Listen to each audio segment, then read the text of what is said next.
We begin this morning with a collision at sea. Overnight, the U.S. Navy says 7 sailors from the USS Fitzgerald are still missing after it collided with a container ship off the coast of Japan.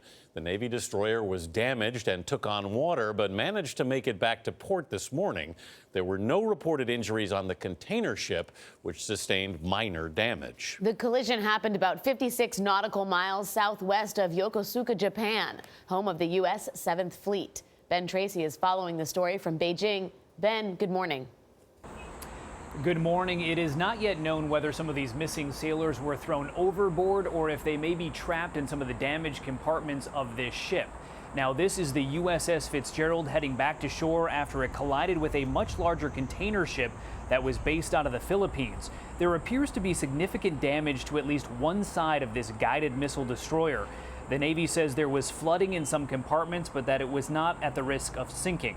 Now, 3 members of the U.S. Navy were injured and had to be medically evacuated off the ship, and that includes the commanding officer, Bryce Benson. He's a native of Green Bay, Wisconsin, and has been on board the USS Fitzgerald for nearly 2 years. He is said to be in stable condition.